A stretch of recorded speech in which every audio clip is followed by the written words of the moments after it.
बिस्मिल्लाहिर्रहमानिर्रहीम।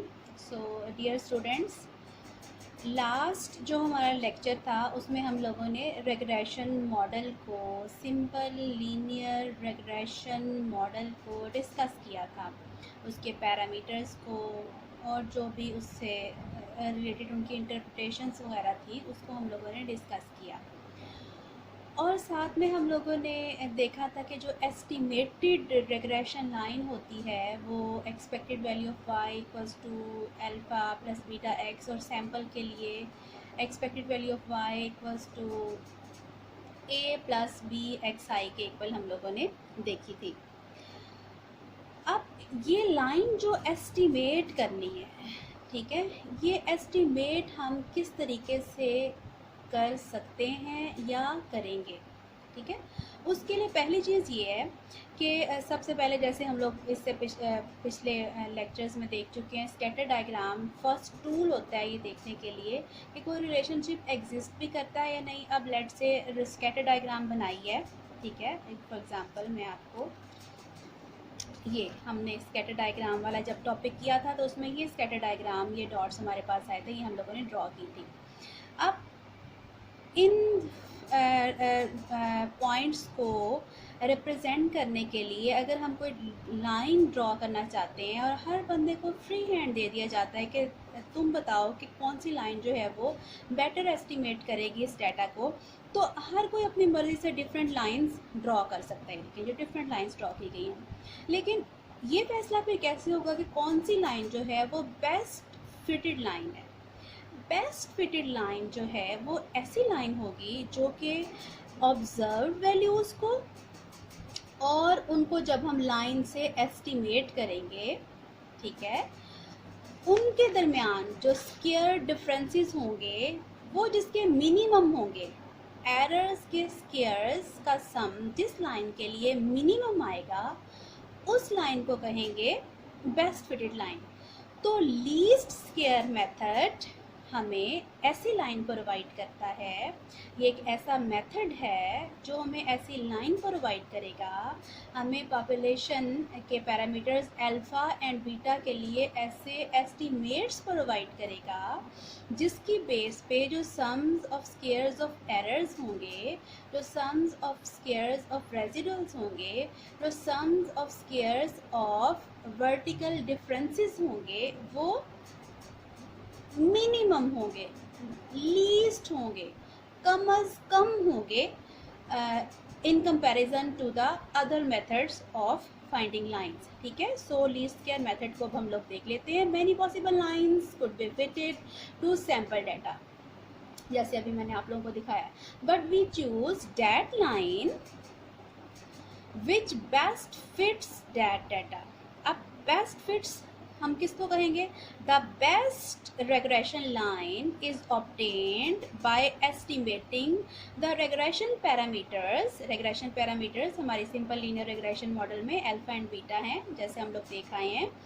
regression parameters by method of least square। method of least square क्या करेगा? method of least square selects that particular line for which the sums of squares of errors or residuals is least or minimum. So method of least square will provide us formulas for A and B, which are estimates of population parameters alpha and beta, so that sum of squares of errors will be minimum. So such line जो इस property को कि sum of squares of errors minimum हो, इसको fulfil करेगी least square method के थ्रू, उस लाइन को हम लोग क्या कहेंगे? Such line will be called least square regression line, ठीक है। सो लीस्ट स्क्वायर मेथड जो है वो हमें क्या प्रोवाइड करता है, उसकी अगर हम लोग फॉर्मली डेफिनेशन देखें तो हम लोग ये भी कह सकते हैं कि ऑफ ऑल पॉसिबल कर्व्स और lines, of all possible lines which can be drawn to approximate a given set of data, the best fitting line is the one for which the sum of squares of errors will be the least, ठीक है। उसमें से जो error या residual term है, ये पहले भी हम लोग डिस्कस कर चुके हैं। ये क्या होता है, difference between the observe values of y of dependent variable and the value predicted from estimated regression line और equation y hat. So e जो है वो डिफरेंस है वाई में और एक्सपेक्टेड वैल्यू ऑफ वाई में, प्रिडिक्टेड वैल्यू ऑफ वाई में। The sample least square regression line is given by, ये हम पहले भी देखा है किसके इक्वल होता है, हमारे पास एस्टिमेटेड लाइन जो है वो इक्वल होती है Y hat equals to A plus B X. So आज हम लोग देखेंगे कि लीस्ट स्क्वायर मेथड जो है वो हमें बी और ए के क्या क्या फार्मूलाज प्रोवाइड करेगा, जिनके लिए हमारे पास फिर जो सम ऑफ स्क्वायर्स ऑफ एरर जो है, जिनके थ्रू हमारे पास लीस्ट या मिनिमम आएगा।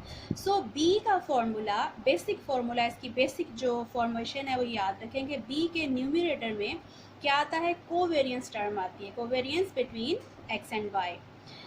एंड डिवाइज़र में हमारे पास वेरिएंस आता है किस वेरिएबल का, जो वेरिएबल एज इंडिपेंडेंट बिहेव कर रही होगी उसका वेरिएंस हमारे पास डिनोमिनेटर में आता है।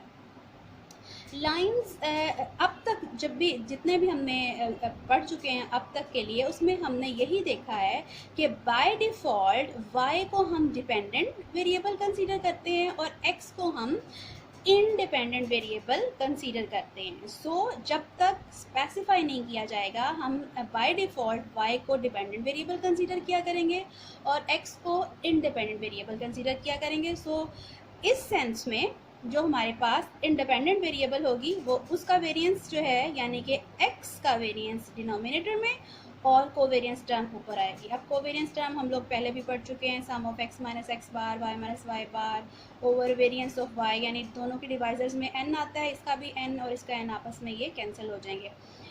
फिर फर्दर इसको इस फॉर्मूले में भी कन्वर्ट किया जा सकता है। This is equals to n sum of x Y minus sum of X sum of Y over n sum of x square minus sum of X whole square.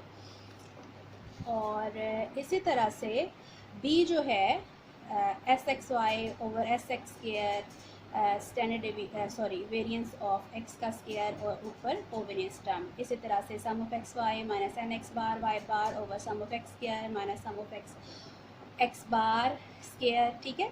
ये सारे किसके बी के ऑल्टरनेटिव फार्मूलाज हैं, तो कोई भी formula इनमें से यूज़ किया जा सकता है मौका महल की मुनासबत से, या जिसका आपको जब तक स्पेसिफाई ना कर दिया जाए, जिस फार्मूले को दिल करे वो हम लोग यूज़ कर सकते हैं। बी की वैल्यू सेम आएगी। ऐसे ही बी जो है अगर चेंज ऑफ ओरिजिन किया जाएगा तो बी का फार्मूला क्या बन जाएगा, n sum of x y की जगह डी एक्स डी वाई, और बाकी सब जगह भी ऐसे ही डी में कन्वर्ट हो जाएगा, जहाँ पे डी हमारे पास किसको शो कर रहे हैं, चेंज ऑफ ओरिजिन को शो कर रहे हैं। यानी कि अगर हम वेरिएबल एक्स और वेरिएबल वाई में से कोई कॉन्स्टेंट्स सब्ट्रैक्ट कर देंगे तो एक्स और वाई कन्वर्ट हो जाएंगे किसमें, डी एक्स और डी वाई में, और फॉर्मूला ये बन जाएगा।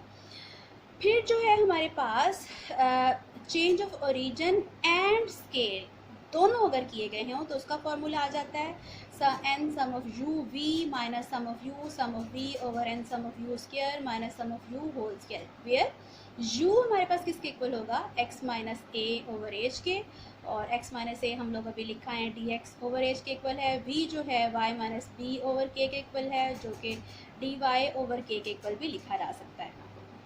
फर्दर जो है जो ए रह गया हमारे पास, बी के ये सारे फार्मूलाज, रेग्रेशन कोफिशिएंट के ये सारे फार्मूलाज, बी के ये सारे फार्मूलाज स्लोप के जो हैं यूज़ किए जा सकते हैं, ठीक है।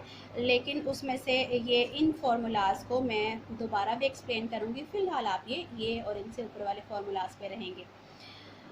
अब ये जो ए रह गया, ए जो है उसका बेसिक फार्मूला क्या बन जाएगा, वाई बार माइनस बी एक्स बार। ए का क्या आ गया, या फिर अगर हम ये y बार x बार की वैल्यूज़ को ऊपर खोल लेते हैं तो ये सम ऑफ y ओवर n हो जाएगा, ये सम ऑफ x ओवर n, और हम होल में न्यूमरेटर ले लें तो एक इसके इक्वल आ जाता है sum of y minus b sum of x over n। तो ये फार्मूलाज हैं जो कि a और b के लिए हम लोग throughout our exercises use कर सकेंगे।